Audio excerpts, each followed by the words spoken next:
I want to ask, all this time, I mean, you're in Joburg for what, 30 years. 30 years. And, I mean, your connection to bishops. That was the thing. It was different times, and once or twice we had a game against St Andrews Golf, and then we tried, but nothing. I had to say I was very disappointed. There was no comeback to anyone. There was no one you could talk to. There was no one that you could have engagements with. There was no mentorship. Yet we had some very, very famous Bishops guys. I mean, Anglos was full of Bishops guys, and I've enjoyed Anglos. Gavin Relly, and then Ogilvy Thompson. And in actual fact, one of the things was, when I've come back here now, is remembering those times to say, how do we resolve that and allow the younger guys to have some form of way of getting into society? I would say one of our priorities, right, is the branch structure. Correct. Which is a vital aspect of the ODU. Well, we had the opening of the Cape Town branch. Correct, last night. Yeah, the branch structure, and also the mentorship and engagement. I mean, to me, what a young OD would like, well, that was in my day, I would love to be able to see that an OD can go anywhere in the world, pick up a telephone. Our data is such that he can get onto the computer and say, are there any Bishops guys here? Or in any industry, are there any Bishops guys? Can I give them a call? And also, on the other hand, that the senior guys or the people being phoned actually respond and return those calls and say, can I help you? And I think they'll find that if we can create that environment to do that. And that's what I'd love to be able to do. That's for us in terms of providing just the structure.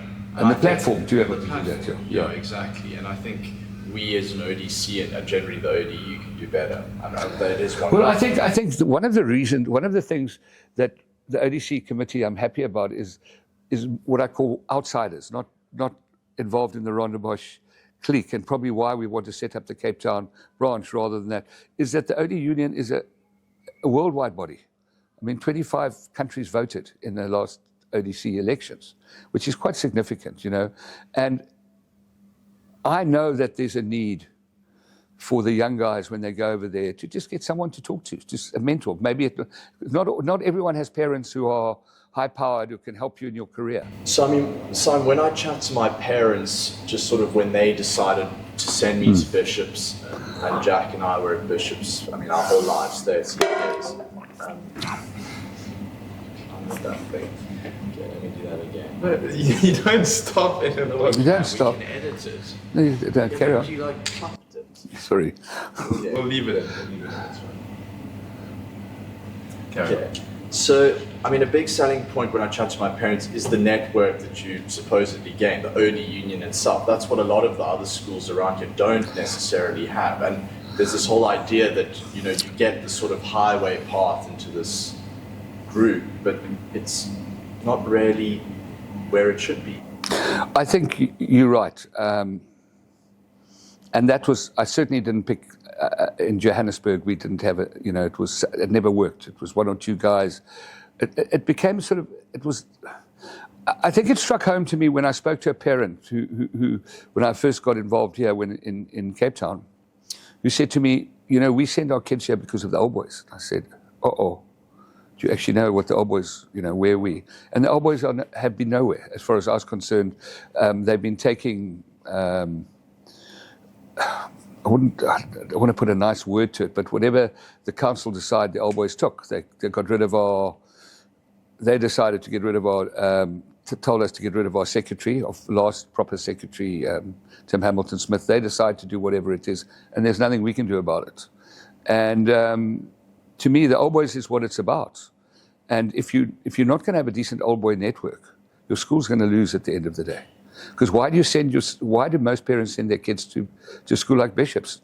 The school's a great school. Yes, they've got all the facilities who were provided by the old boys and their parents, and old boys is proxy for those parents who provided it. They're great facilities, but if there's no network of the old boys, they all want this. Yeah, they want us to be able to.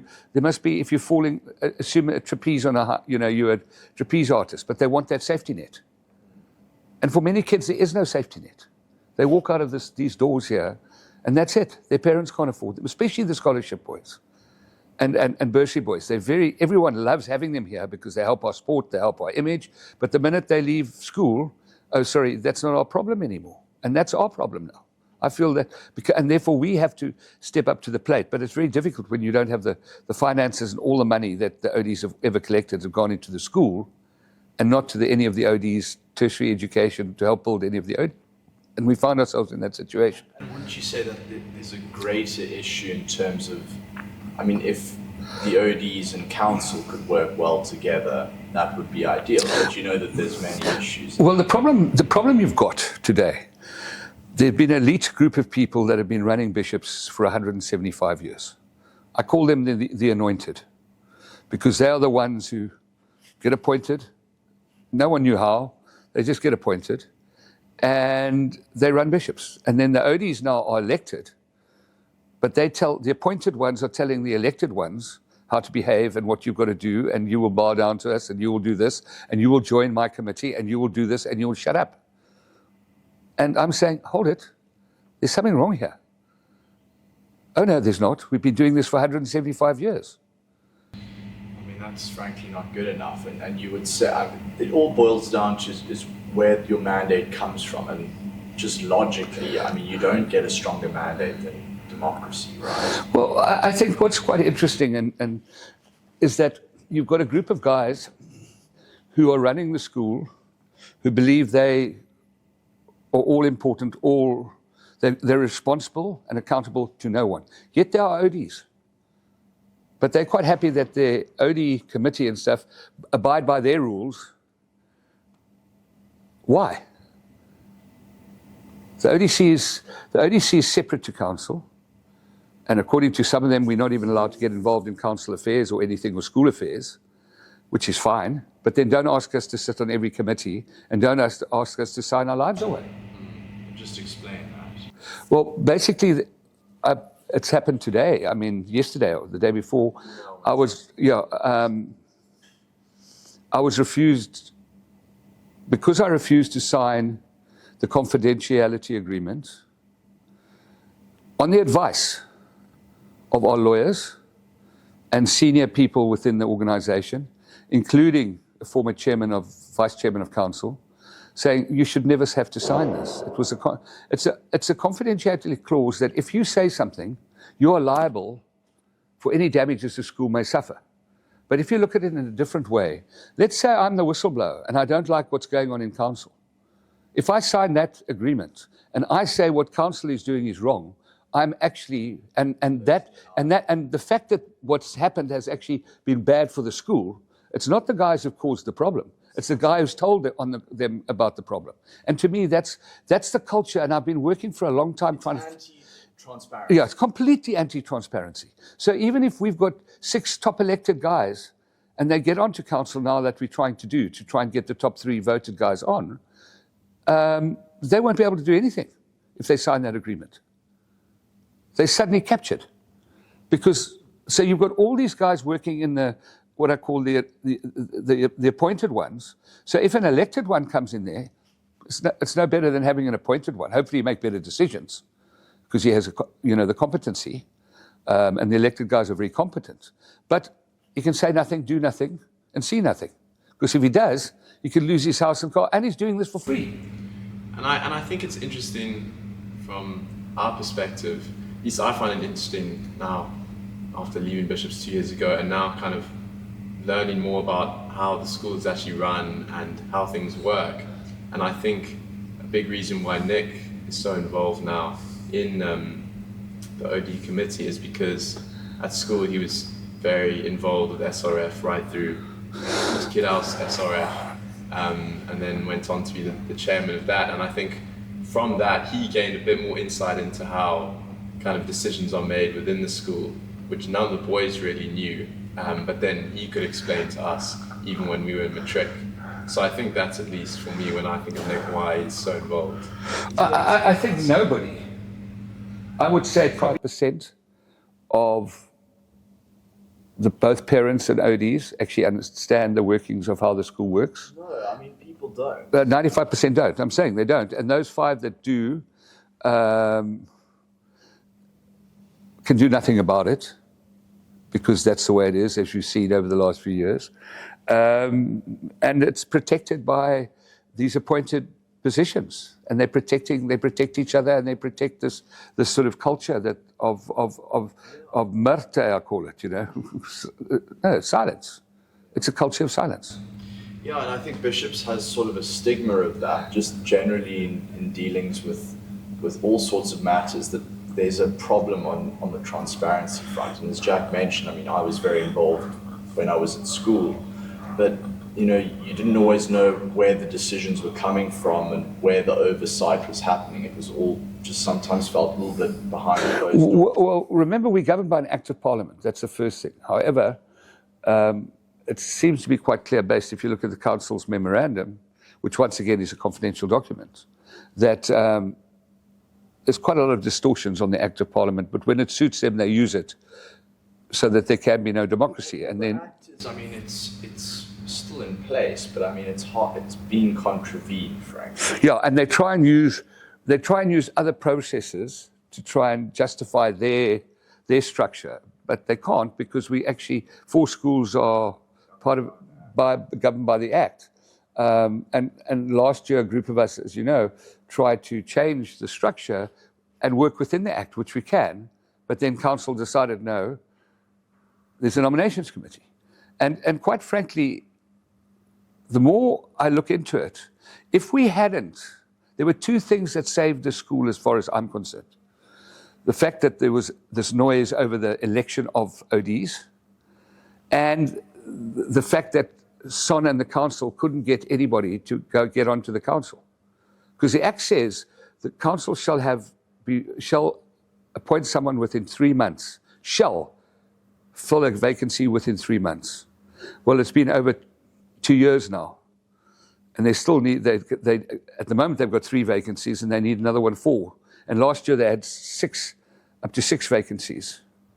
They did, but they didn't show it.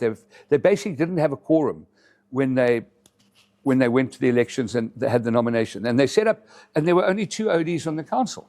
So effectively what was happening is that the council then, with only 2 ODs on it, set up a nominations committee, 3 of which were councillors themselves, so that was their block, including the chaplain, including the bishop, and then 2 others were the PA head and the PA head of prep and PA head of the senior school, and then the OD chairman. So he's got 1 vote out of 6. It would have meant that the ODs would never, ever, if Son had managed to stay on as chairman of our council, it would have been the last the ODs ever saw any control of the council. And they had been controlling it effectively for 175 years. It's not about control, though, as we say. It's not about ODs controlling. No, they've been controlling it for years. But that's not the point. The point is, who are these ODs? Whether they're ODs, do they represent? Because you can have all the councils being ODs, but they don't represent. Correct. Well, we've got a case in point is the current situation. Yeah, and we would just say, I mean, to clarify 2 things. Firstly, I mean, the best way forward, we believe, is some form of democratic system that the stakeholder groups can agree on. Yes. That represents all the stakeholders, bishops, so ODs, parents, staff, the church, a system where... Yeah, so let's say you go for the nomination system, but then at least determine who the stakeholders are, number 1. Let's all agree on who the stakeholders are, and in what level, are you 50% stakeholder, are you 10% or 20%, or are you all the same? But historically, the ODs, certain ODs, appointed ODs, have controlled bishops for 175 years. It's in the Act, it's a picture. It's not, I'm not saying, and we was just saying, hold it, who determines those ODs? Who determines who the right guys are? And the fact that they couldn't fill their council showed you that there was a problem. And they only were able to do it as a result of us having elections and getting guys to stand. Like, this issue is an issue that we don't actually want to be dealing with. No. But we don't have a choice. No.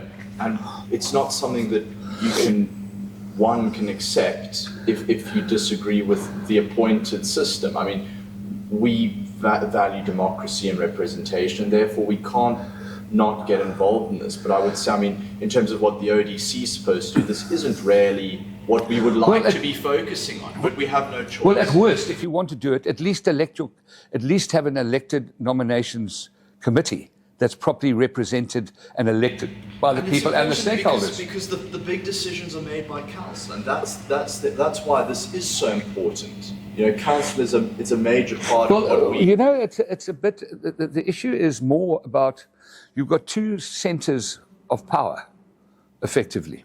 You've got the ODs, which are elected bunch. They don't have any say on the school, okay? But they're requested. But then you have ODs that are appointed, not from the elected bunch, but just appointed, that run the school. And they are accountable to no one. Whereas at least the ODs who are elected are accountable. If I stuff up, we get voted. Correct, and we can get kicked out next year. That's the whole basis. But on the other hand, you've got the other centre of power. You never get kicked out. You decide who it is. And to me, that just doesn't work. And now you're then telling the elected guys, the appointed guys, is telling the elected guys, you will follow orders. And I'm saying, I've never been good at following orders. Anyone who knew me in the army knows that if I see bullies and I behave and I see bully behavior, then I'm just going to take it on. It's just been my nature. I can't help it. It's, you know. And just speaking on that, I mean, I think it's also quite important to mention that we're quite an ambitious ODC. It's a very strong group of guys on there. And I think this issue's maybe come up because you've got sort of us ruffling feathers, doing new things. You see, it's quite interesting. And that's why it's been an amazing journey with some of us. And I have to mention David Leslie. David and I both, we don't have an agenda. I don't need this. I can go and. Not getting paid. We're not. Well, number one, we're not getting paid. We're not getting paid. Number one, what status do I want? I've retired. This is no status. I mean, to be head of the ODC, yes, it's an honour to represent ODs, but it's not something I wanted. I wanted to just get this place right, and I just feel that we have to get the union right. Otherwise, you know, what are we doing? Because if we don't get the union right, then we're not going to get people coming to Bishops. And would you agree that a lot of where it's gone wrong is the lack of youth involvement? I think, well, that was the worst. When I was first appointed to the OD committee, the one which I resigned from, I went to speak to one or two people at the executive. And this was before Tony Reeler was appointed. And the vice principal of the school came into the office. I remember clearly I was with another guy, another ODC. We said, let's just go and see let's introduce ourselves. He said, I don't want to see ODs until their 10-year reunion. I looked at him. The attitude. That was the attitude. And anything to do, it's only now that maybe the school are allowing ODs to use facilities. And I think they've realized that having young ODs coaching. Yesterday we had the Cape Town, and there were all those young ODs were helping coach the school rugby teams. That's what you want to see. That's giving back. And the ODs, young ODs are wanting to give back, but they weren't even allowed to because maybe one of them upset someone once. I don't know what happened because when I was here, we always used to use the facilities on Sundays and stuff like that. So, and maybe it's the fact that staff are now, there are a lot more staff living on campus and they want a day free. But it was just, this was a campus and there was a great unity between the old boys. I remember once I was playing first team cricket and the headmaster's son happened to be a very good cricketer and he played for UCT. He said, come. I was trying to work out something on my bowling. He said, there's a bowling coach at UCT, Tom Reddick, brilliant coach. He said, come and bowl in the nets. There I was bowling in the first team to provincial cricketers in the nets. And that was because of the connectivity you had. On a Sunday, the ODs would be playing sport. And if there are a few guys around, if you were one of those staying in, which I was at that stage wanting to work, study for matric, they'd say, well, we're looking for one for cricket. Well, there was not even an answer. I'd go and play cricket. But there was activity. It didn't feel like a morgue. And I have to say that now that you've got this half boarding, Saturday afternoons and Sundays, if you ever go past the school, it's like a morgue. Wow. And to me, it's not that. This is a campus. This should have life. It should have vibrancy. And I just felt that's something that was sad. It was really sad. But I see it's gone now. The person's gone, and hopefully there's more interaction and it's moving forward with the rugby and stuff. But all of those things contribute to a gees of a school. The culture. Yeah, and the culture. And I think Are a huge part of that. and I think we've lost, to a certain degree, we've lost our identity. And the reason, and my identity, our identity is we were a full boarding school. We were a boarding school, first and foremost. Bishops was never a day school. There was always a majority of boarders. And that's what's a strength. I don't think it's ever going to go back to that. No, but you can have full boarding and you can have another boarding house. My class put up 2 new boarding houses after they did their survey. We need to increase the demand for it. No, 600 people for 120 positions. Full boarding. I think you would fill another boarding. You fill it because now but you see, by doing that, you're also now attracting people 100 miles outside of Cape Town at the moment. And those where a lot of your old ODs are, and a lot of the givers have over the years have funded the school. They say no more. They don't want to have anything to do with it. And is it the boarding fact that it's boarding and it's just becoming a southern suburb school? And we never were. So to me, boarding is vital to the long-term culture of bishops. And to have a full boarding facility in the middle of Cape Town would be attractive to people from London, from overseas, from everywhere. And speaking to ODs live there. If you're a farming family or you in London, would you rather have your kids in the middle of nowhere in KZN or in the heart of Cape Town, provided there's full boarding? Well, I think the security would be a first thing on anywhere it is, in the middle of KZN, not saying, with all these farm attacks, you never know, but they're hoping for security and stuff like that. And I would rather, you fly into Cape Town 20 minutes from the airport. You fly into KZN, it's another hour, probably an hour and 30 to the school, depending which one, my class or Hilton. And then if you go into Port Elizabeth, you fly for another hour to St Andrews. You drive for another hour to St Andrews. And those are 3 competitors. And my class in Hilton, chock-a-block. They've also got their transformation right. They don't need to transform because that's where the new world is going. Yeah. They want their kids to be safe. If you speak to the bursary kids, most of them are full boarders because they want to be, their parents don't want them back on the weekends. If they come from townships. When you speak to people at Weinberg, the bursary kids want to stay in on the weekend. You probably solve the transformation issue. You'll solve it. Well, Hilton, at the moment, I gather Hilton's intake is 50%. 50% in the new boy intake. And it's got nothing to do with whether they gave bursaries or not. It's just pure economics and the pure nature of the country. The white population is now 7 or 8%. The money is in Joburg, the BE deals, wealthy black families, etc., etc. And they want their kids to have the best education. And let me tell you, the biggest thing among, let's say, the less privileged in South Africa, and I saw it when I was doing business and turning around a company in the factory where the head of the Communist Party came to show me her kids' results, is the kids academic. They really want their children to be educated. More than anything else in the world, they'll sacrifice anything for their kids' education. Yeah. And, I just think with Parliament here, you've got 500 MPs. Well, alone, where are their kids? Not here.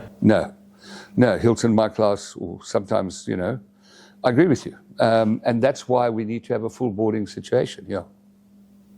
Agreed. And I think it's good to be able to speak about the OD stuff and the school stuff because as OD body, the school is what binds us. Well, I think at the end of the day, the ODs will be here longer than the school will be here. If you're quite true, because if the school goes, there's still ODs. Yeah. Well, it's not going anywhere. No, but what I'm saying to you, that could be the situation, yeah. And to close it off, I think I read your chairman's report email that came out recently, but if you want to tell people just face to face, what are the plans for the rest of the year in terms of the OD committee and some exciting things coming? Well, I think one of the key issues is trying to get our platform right, because I'm not sure the number of engagements other than when people get a bulk email. Do they ever go to the website? And I'd like, Nick, that's one of the things I'd like you to be able to tell us. How do you how much engagement is created by the email and how much is engaged outside of that email?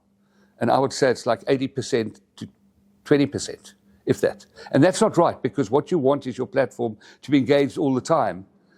And how do you do that? We don't have it at the moment, but we are having in-depth look at at other systems to make sure that we can create that engagement. Well, that's the biggest thing we've done. Is created. I think we probably created the most. I think we've been extremely lucky and fortunate to get Andy Wood, who I happen to be at school with, and he's a wonderful human being, and he's had so much experience. I mean, what I find amazing is that he was not chosen in the last nominations to be onto council. I mean, he was just so far streaks ahead. They went for someone who's got a doctorate in feminism for their education portfolio. You know, those are things that really worry me. That's how council's choices are.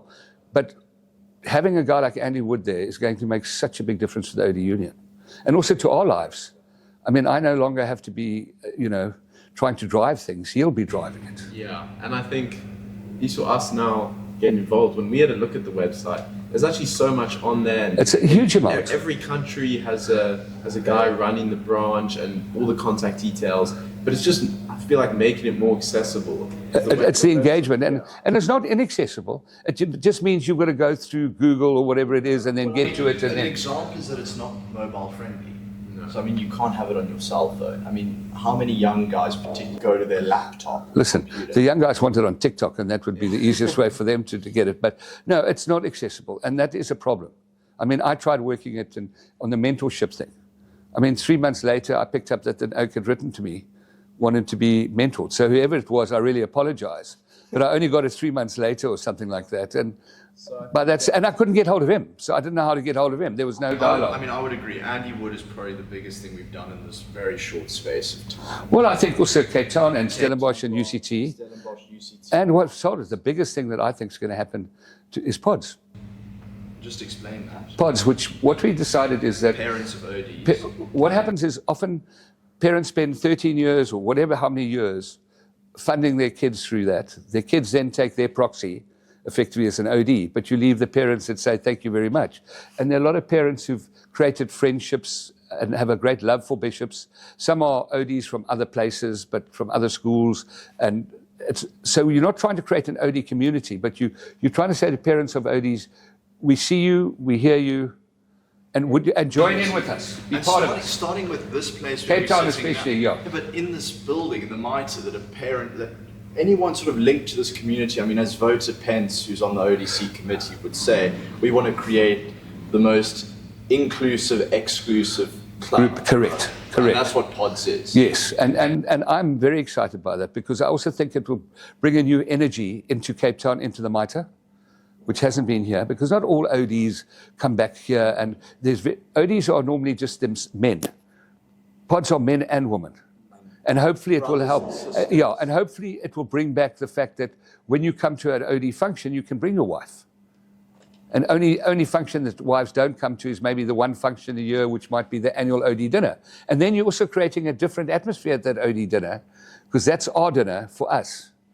And we can behave badly, as they always used to do at the OD dinners, but an excuse to behave badly is to wear a black tie. I know that from university days.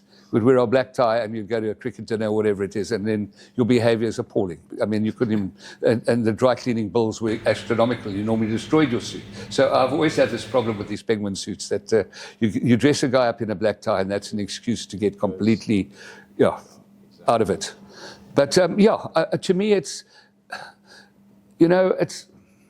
like the fact that I would never like the OD chairman to be a parent. And the reason for that is very simple. If you are a good parent, you're going to listen to what your children have to say. And you're going to be feeling what they say. But you can't then be, and your children are at the school and telling you, Dad, we need to do this and this and that, and that's your view because you've taken it from your parents, you're not acting independently. So you're either a bad parent and a very good chairman, or a good parent and a very bad chairman. depending on your children. And you don't have the perfect child. I can promise you to all those parents out there, none of your kids, every single one of them is going to blow you in some way or another. But you know what? If you treat them well and you understand them, they turn out bloody well. And I'm really proud of my kids. And they were all very different, but they all had their few experiences of non-conformist behavior, let's put it that way. Well, Simon, I mean, I want to thank you for giving us your time, and I think this medium, as I said, is a great way for many ODs out there and families and the whole Bishops community to get to understand what we do, a bit of our perspectives, and we'll be using this more often from the communication subcommittee. So thank you very much for your time and for answering our questions, and hopefully everyone gets to know you a bit better. And we'll do this in a few months' time, and we have much more to report back. Well, thank you, Nick, and thank you guys also for setting up the youth. It's amazing. We need to keep it going, and we need to obviously now have a block out on calendars when exams are, so people know, because we're not going to get much activity from them other than after exams. And thank you, but I mean, I have to also thank guys like David Leslie, a legend as far as I'm concerned. He's away in London. This would never happen without him. And as I say in my chairman's report, the boss. Yeah. Thank you for listening. Goodbye.